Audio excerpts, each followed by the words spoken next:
Alors bonjour les quatrièmes, aujourd'hui on va commencer une nouvelle leçon. En fait on va continuer la leçon sur les transformations du plan.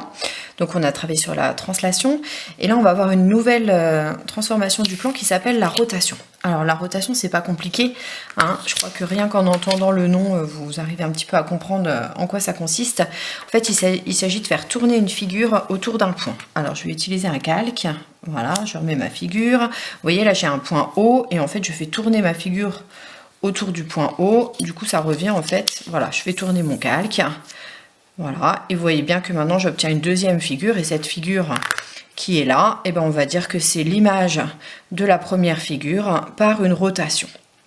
Voilà, alors pour définir une rotation, il va falloir donner trois informations. La première information, ça va être autour de quel point on fait tourner notre figure. Et donc ici, on la fait tourner autour du point O, d'accord?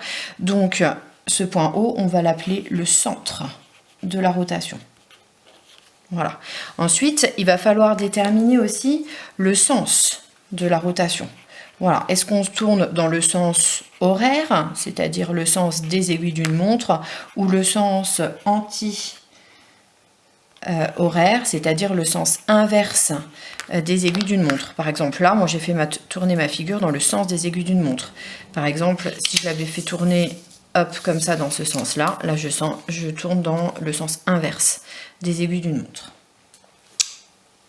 Voilà, alors ensuite, la rotation, ça va dépendre aussi de quel angle on tourne. Vous voyez bien, si je tourne comme ça, je n'obtiens pas la même figure que si je tourne comme ça. D'accord? Donc, on va essayer de comprendre comment on peut déterminer l'angle de la rotation.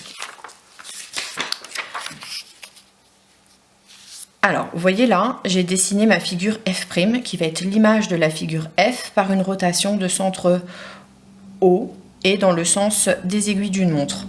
Ensuite, vous voyez, j'ai tracé des pointillés ici. En fait, ce point-là, c'est bien l'image de ce point-là par ma rotation.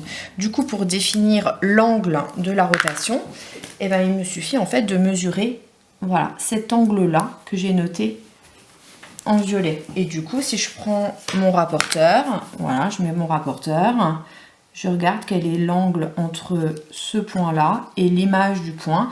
Vous voyez, là, il faut que je regarde la graduation extérieure, et donc j'ai un angle de 110 degrés. Voilà.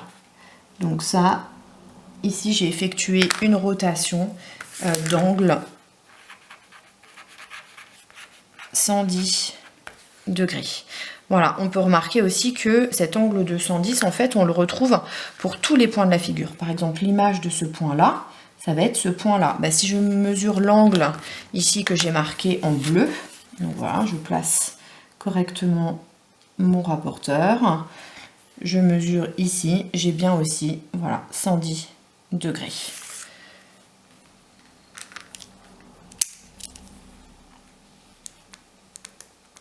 Voilà, donc là je viens de définir ma rotation. Ensuite, on peut remarquer aussi que du coup, cette longueur-là, ça va être la même que celle-ci. Voilà, ces deux longueurs sont égales. Et de la même manière, cette longueur-là va être égale à celle-ci. C'est-à-dire la distance entre un point de la figure et le centre de la rotation sera la même que la distance entre l'image de ce point et le centre.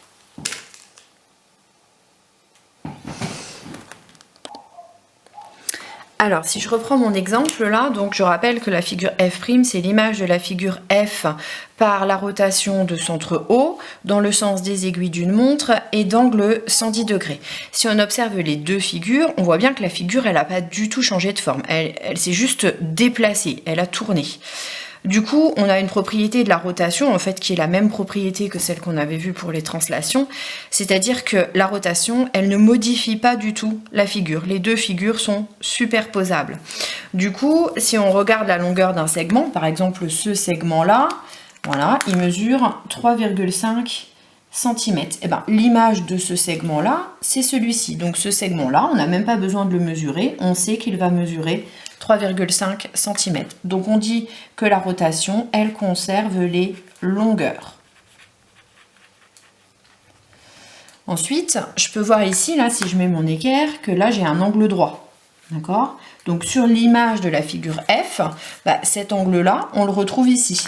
Donc du coup, on n'aurait même pas besoin de mettre l'équerre, on est sûr qu'ici on a un angle droit. Alors je vais quand même mettre l'équerre pour vous montrer, pour vous convaincre. Voilà, on a aussi un angle droit ici. Donc on dit que la rotation, elle conserve aussi les angles. Et puis enfin, vous voyez bien que si je parle de ce point-là, celui-ci et celui-ci, ils sont alignés et on peut même dire que ce point-là, c'est le milieu du segment. Et bien du coup, on aura encore la même chose ici. Ce point-là, ce sera le milieu de ce segment. Donc on dit aussi que la rotation, elle conserve les alignements.